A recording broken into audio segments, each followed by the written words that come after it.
आता काय प्रयत्न राहतील तालुका बिबट मुक्त होण्यासाठी? स्वर्गीय सिद्धार्थ प्रवीण केदार वय वर्ष 7 वर्षाचा आहे आणि अतिशय कमी वेळामध्ये या दुर्दैवी असलेल्या मृत्यूला आपल्या सर्वांना सामोरं जावं लागतं. काल रात्री मला एक घटना घडली. मी त्यावेळेला मुंबईमध्ये होतो आणि मला कुमशेत गावच्या खूप साऱ्या लोकांनी मला फोन केले, ग्रामस्थांचे फोन झाले आणि या घटनेला मी जबाबदारी म्हणून पाहतो. मी या जबाबदारीपासून कधीच लांब नाही. मी पहिल्यापासून कधी अधिकाऱ्याचे लाड सुद्धा कुठल्या केले नाही. मला ते आवडत देखील नाही. शेवटी अधिकारी हा समाज माध्यमाचा किंवा लोकांमधला एक दुवा असतो आणि मागच्या 15 वर्षांमध्ये जेवढ्या बिबटच्या बाबतीमध्ये निर्णय घ्यायची भूमिका, मग कुठलेही प्रोजेक्ट असतील, आपण पाहिलं असेल की आधी 40ची संख्या होती वाघ ठेवायची, बिबटे ठेवायची, ती आता 150वर गेली. ते सुद्धा प्रस्ताव मी माझ्या काळामध्ये मांडला. त्या काळामध्ये त्याला खूप वेळ गेला. खरं तर बिबट सफारी आपण मांडली 2016 मध्ये.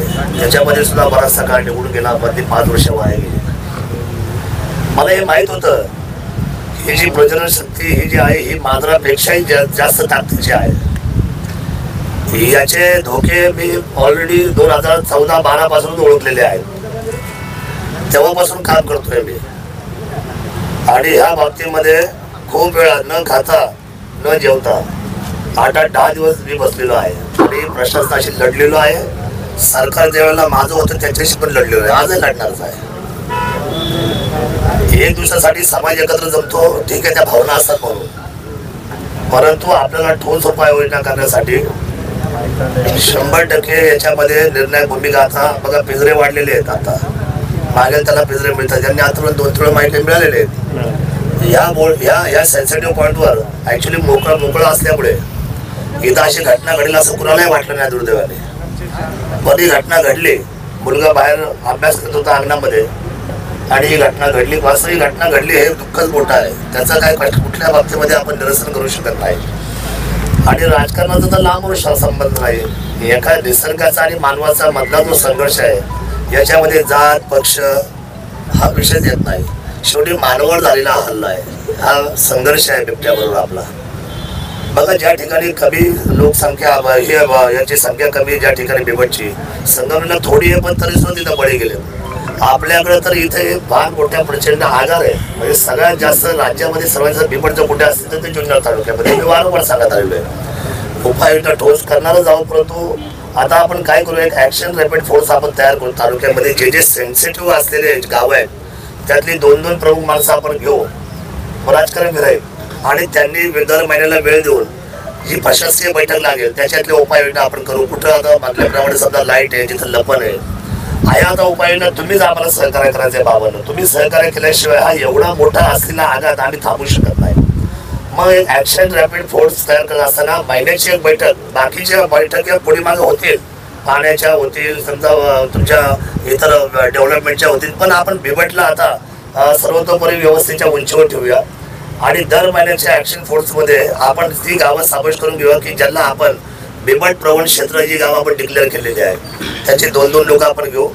उपाययोजनावर लगेच कामकाज चालू करू आणि जिथे समजा लाईटचा विषय असेल तर लाईटचा इश्यू, जिथं पिंजऱ्याचा विषय असेल तर पिंजऱ्याचा इश्यू, आणि हे करून आता लवकरच आपण जे एक्सपायर केलेलं जे बिबटचं निवारा केंद्र आहे ते मला असं वाटतं की आपण 6 महिन्यामध्ये सगळं पूर्ण करून तिथं आता आपली संख्या 110-120च्या घरामध्ये जाणार आहे. आता तिथं 40-50 बिबट्या म्हणजे आता पकडले की आपण 60-70 तरी आपण आतमध्ये करू शकतो.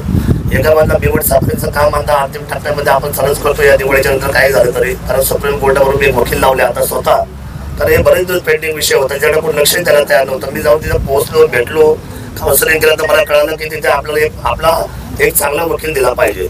सगळ्या परमिशन झालेल्या आहे. पण तिथे समजा एक आपलं पर्यटन वाढ मला तिथं फार काय बिबट जाऊन आपल्याला काय निवारण विनाशाला भाग नाही, पण ते जे बिबट जाणार आहे त्याच्यामुळे किमान आपल्या सगळ्यांचा अर्थकारणामध्ये आणि या तालुक्याच्या नावाचा गौरव संपूर्ण जगभरामध्ये होईल. परंतु उपाययोजनेमध्ये आता आपण ते टॉर्च वाढवलेले आहेत, जे आता करंट कुपन जे आहेत, म्हणजे आला माणूस तो वाघ की त्याला त्या जिथं सेन्सिटिव्ह पॉईंट आहेत तिथं जर आपण फॅन्सिंग केले ते कुंपण लावलं तर त्याला पंजा जरी लावला त्याचं अंग जरी लागलं तर त्याला मोठा करंट बसणार आहे.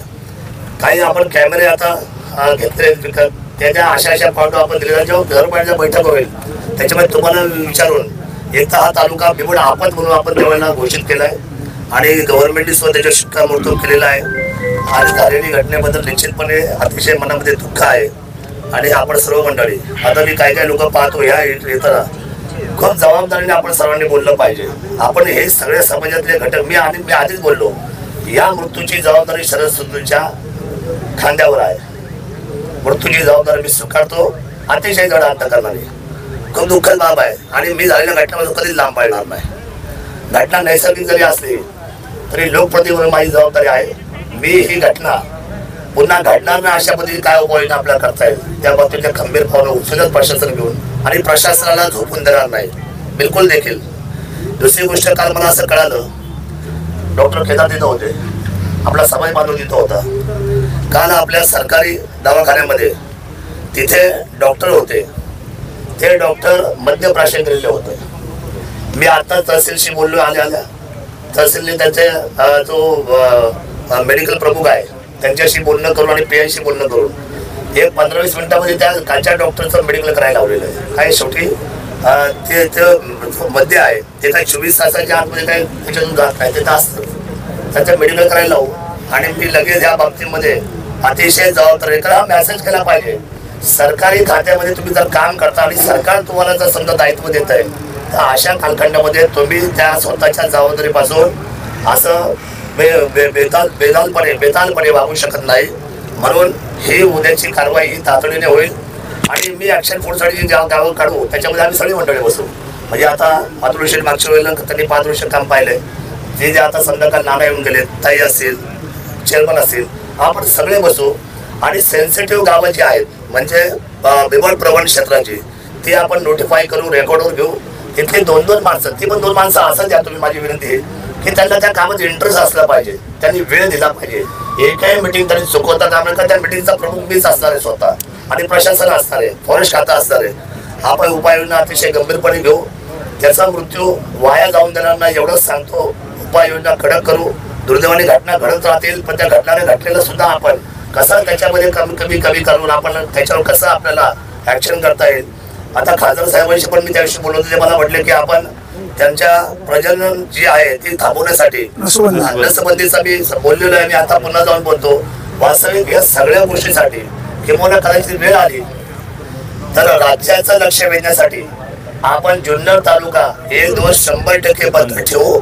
बंद ठेवल्याशिवाय नाक डोळे कान कुणाचे उघडणार नाही. आणि याच्यामध्ये काही पॉलिटिकल अँगल नाही. याच्यामध्ये आपल्या सर्वांना या सगळ्या अपघातातून अडचणीतून बाहेर जायचंय. पण माझा आता नम्र विधान शेवटचा एकच आहे माझा पॉईंटवर हे सगळ्या उपाययोजना व्हायच्या तोपर्यंत हा मोकळा असलेला बिबट्या फिरतो. एक तर तो शेड्यूल 1 मध्ये असल्यामुळे त्याला ना मारता येत गोळी बांधता येत तर त्याला काही करता येत. वनजीवांचा असलेला कायदा अतिशय आपल्यापेक्षा धोरणात्मक वर्ल्ड वाईज कडक आहे. पण हे तुम्हाला मी सांगतो एकदा संध्याकाळ झाली रात्र झाली का मेहरबानी करून घराच्या बाहेर कोणी अंगणामध्ये काही लोक आलने जेवण करतात काही लोक आजही अंगणामध्ये गोधडी घेऊन झोपतात काही लोक बाहेर अभ्यासाला बसतात. रात्रीचा आणि तो लपनचा भाग तो घेऊन जो बिबट्या आपल्यावर जो सरस वश होऊन असतो मेहरबानी करून त्या तरी घटना आपण आपल्या हाताने थांबवल्या पाहिजेत. माझी समाज बांधवांना आणि प्रसार माध्यमांना पत्रकार बंधूंना हीच विनंती आहे की आपण जागरूकता ठेवूया. सगळ्यांना सांगूया की रात्रीच्या वेळेला तरी आणि ज्यांचे टॉयलेट्स बाथरूम असेल त्यांनी टॉयलेट बाथरूमच्या आतमध्ये जाऊनच त्या पद्धतीचा असलेला आपण विधी करावा. उघडा कोणी मेहरबानी करून जाऊ नये. खाली बसलेला माणूस सावध होऊन त्याला भेटला का तो 100% अटॅक करणार आहे. झालेली घटना दुर्दैवी आहे. ठीक आहे. शासकीय बाकीच्या सगळे पोस्टमॉर्टम झाले त्यांच्या कुटुंबाला समजा बँक अकाउंटला पैसा विषय हा दुय्यम आहे. परंतु हा एकुलता एक मुलगा गेला. त्या आईचा त्याला बहीण पण आहे परंतु मुलगा म्हणून जो असतो आपण मुलाला जे स्थान आपण आज समाजामध्ये ठेवलेलं आहे आणि मुलीला ठेवून त्यापैकी या बहीण भावाचं नातं त्यातला भाऊ आज या आपल्या समाज व्यवस्थेतून या कुटुंबातून आणि आपल्या शिवभूमीतून हा आमचा छोटा शिवमावळा गेला. याचं दुःख आमच्या सर्वांना आहे. ह्या दुःखामध्ये किल्ले शिवणारी आपला माणूस महाराष्ट्र राज्य महाराष्ट्र शासन आपण सर्व जनता सहभागी आहे, माझे सर्व शेतकरी बंधू भगिनी. आणि मी लवकरच निवेदन करेल, उद्या मला 29 तारखेला वाढदिवस आहे. कुठेही गाजावाजा न करता, बेंडबाजा न लावता आणि घेतलेले सगळे कार्यक्रम कॅन्सल करून या मुलाच्या, या माझ्या समाज बांधवाच्या दुःखामध्ये सहभागी होतो. आणि या वाढदिवसाला त्या ठिकाणी विराम देऊन अतिशय शांततेच्या मार्गाने जे लोक भेटायचे त्यांना फक्त हात जोडणार आहे.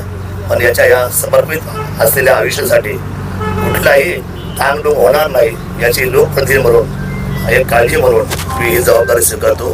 जय शिवराय. दादा, आपण विधिमंडळाचे सदस्य आहात, कायदे तिथं बनवले जातात, या संदर्भामध्ये काही कायदे बनवण्यासाठी काही प्रयत्न राहतील? खूप प्रयत्न विधिमंडळामध्ये चालू आहेत. मी खूप बोलतो नेहमी या गोष्टीवर. सर्वात जास्त रेकॉर्ड बोललेला माणूस आहे मी महाराष्ट्राच्या विधिमंडळावर. पण उपाययोजनेसाठी मी सांगितलं आपल्याला एक लाक्षणिक असा आपल्याला एक संप पण पुकारावा लागेल, जेणेकरून का छत्रपती शिवाजी महाराजांची भूमी एक दिवस का बंद ठेवली.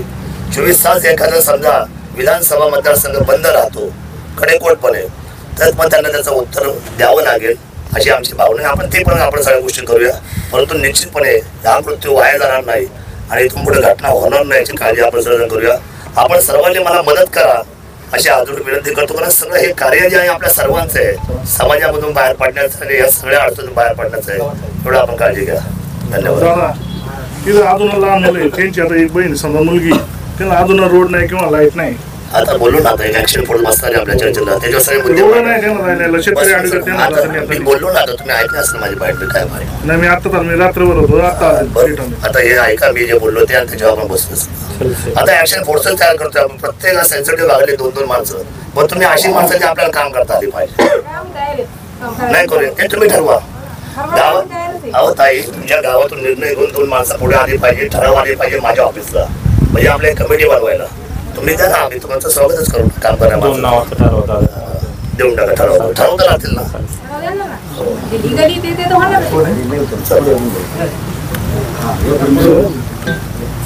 काय काय महाराज, काय तुम्हाला उपाय सुचवायचा का?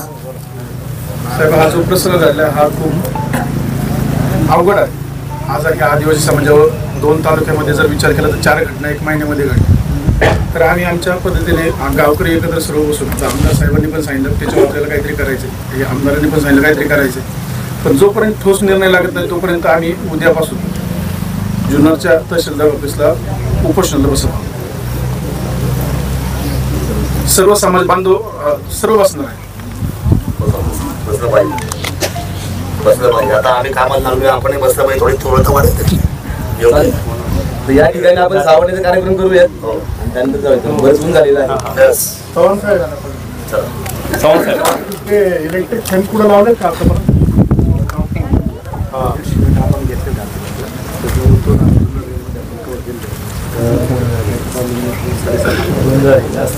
महिला मंडळीच्या उन्हात उभे समोर या ना, समोर या ना. विधी करून घ्या ना, बाजूला घ्या ना साहेब. 1 मिनिट जावा. त्यांचं काय म्हणणं आहे, 7,500 ते गव्हर्नमेंट देतात इलेक्ट्रिक फॅन्सला. नाही 30,000 रुपये खर्च येते का? मग ते काही लोक भरू शकतात. आपण आता यादी तयार करा. आता बसूच या टीम मध्ये आपण सगळे असणार आहे. उपाययोजना करू. त्याला आतापर्यंत कुठं बसवलंय का? झटका बसेल ना, त्याचा आहे हो फायदा आहे. तर काय रिझल्ट आहे चांगली साहेब. फक्त पैशाची रक्कम भरावी लागते, त्याच्यावर मार्ग काढला. त्याच्यामुळे आता आपत्कालीन महातालुका दृष्टीला झालाय, तर आपण त्याला 0 बजेट मध्ये करायला हवं. हो, तो महत्वाचा. जे जे पोल्ट्री फार्म आहे एकदम सेन्सिटिव्ह पहिले ते कव्हर करून यादी बनवली. तुम्ही मीटिंग मध्ये बसून आम्हाला सगळा आढावा द्यायचा आणि त्याच्यावर निर्णय ठोस करू. समजा विषय आज तुम्ही मीटिंगचं आयोजन केलं, दास का बैठक वगैरे आहे? कुठे सगळ्यांनी काल ठरवलं का बैठक घ्यायची सगळ्यांचं? कुठे अधिकाऱ्यांना घेऊन माझं असं म्हणणं आहे, रात्री 1-2 दिवसामध्ये त्याचा एक आपल्याला मी याच्यावर यादी मागवतो की सेन्सिटिव्ह असलेली कुठली कुठली गाव आहेत, त्या गावातल्या लोकांना आपण पत्रव्यवहार करू फॉरेस्टच्या माध्यमातूनच, आणि त्यांची 2-2 प्रतिनिधी आणि एक चांगलीच बैठक लावायची. तर मग आता तात्पुरती लावून काय फायदा नाही, आता काय होणार पण नाही. त्याच्यातून आपल्याला जाणून त्यांनी यांनी सुद्धा सगळी माहिती आपल्यासमोर द्यायच्या, सर्व माहिती पुरवायची या सर्व लोकांनी, आणि मग त्याच्यानंतर आपल्याला त्यांना जे वाटतं ना आपल्याला करून घ्यायचं. काय जे मी काय म्हणतो, काय मला एवढं काम सांगू द्या, पण ते आपल्याला करायचंय. त्याच्यामधून बिलकुल पळवाट निघणार नाही आणि आपल्याला ठोस पावलं उचलायची. जसं त्यांनी सांगितलं की 7-7.5 हजार भरायला एवढं पैसे नाही, आपण मग आपण झिरो बजेट करायला सर, होतो. तो नरभक्षक बिबट्या अद्याप सापडला नाही. तो बिबट्या ट्रॅप झाल्यानंतर पुढची उपाययोजना काय असेल? नाही तर नाही ठेवलं जाईल ना, सोडणार नाही. आता आपण ते व्यवस्था आहे ना, आपण आता 110 पेपर ठेवू शकतो. आता उपाययोजना जोरात चालू आहे आपल्याकडे, सोडणार तर कुणालाच नाही. आता आपण उपाययोजना करू, पण ते स्लोली स्टेप्स घेऊन त्याच्यामध्ये त्याचं नियंत्रण होईल. तोपर्यंत अजून एक घटना घडली का परत हे होईल आणि होऊ शकतं नाही असं म्हणता येत नाही. तर आपण जे स्टँड घेतलं म्हणजे आपण सगळ्यांनीच मिळून घेतलं स्टँड की आपला तालुकाच बिबट मुक्त करायचा. हे काही बिबटे ठेवायचे नाही. त्याच्या दृष्टिकोनातून आपल्याला सरकारकडे काहीतरी रूल केला पाहिजे. काय नाही, माझं म्हणणं आहे की आपण हे करू शकणार नाही, पण फक्त सरकारला करून घेतलं पाहिजे. मी तर बोललो होतो आधीच ना, एक तर बिबट राहील किंवा मी राहील. बिबट मुक्त झाली तर आपण बोललोच आहे. पण आता या बिबट्याच्या बाजूने किंवा या जनावरच्या बाजूने एवढा मोठा संरक्षित कायदा आहे, तर त्याला सुप्रीम कोर्टाशिवाय आपण चॅलेंज देऊ शकत नाही. कायदा बदलायला कायद्यावेळी सुद्धा आपण जगाचा बोट टाकतो. पण एक आहे, याची प्रजनन शक्ती थांबवण्यासाठी ते पण आता अंतर्मुखाने प्रयत्न करतात. कारण हा बिबट्या आता संपूर्ण महाराष्ट्रात, धुळे, जळगाव, मराठवाड्यापर्यंत जाऊन पोहोचला. म्हणजे आज काल त्याचं थोडंसं त्याचे जे होते टेरिटरी जे होते ते आपल्यापुरतेच मर्यादित होते. आता तो तर लांब गेला. त्यामुळे आता हे सगळं गंभीर वातावरण आहे.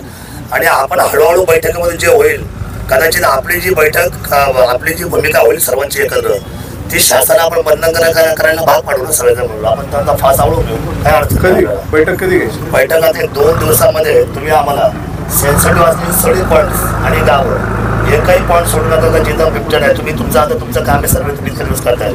आयडेंटिफाय केली सगळी गावं, यादी बनवा आणि त्यांना तुम्ही पत्र व्यवहार करा 2 दिवसामध्ये. 48 तासाच्या आत त्यांच्यावर प्रत्येकाची 2 नावं आणि ते पत्र ग्रामपंचायतीला द्या. कारण ती त्यांची वन समिती आहे प्रत्येक गावामध्ये आहे ना. चर्चा करून 2 ऍक्टिव्ह मेंबर द्या, 2 ऍक्टिव्ह मेंबर घ्या सगळ्यांचे. आणि ते झाले 2 दिवसामध्ये की लगेच बैठक बसू आपण. हो, मंडेपर्यंत तयारी करा. येस.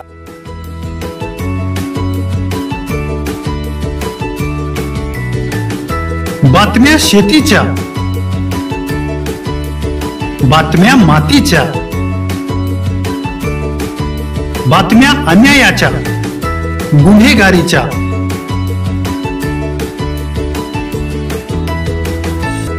राजकारणाच्या आणि समाजकारणाच्या,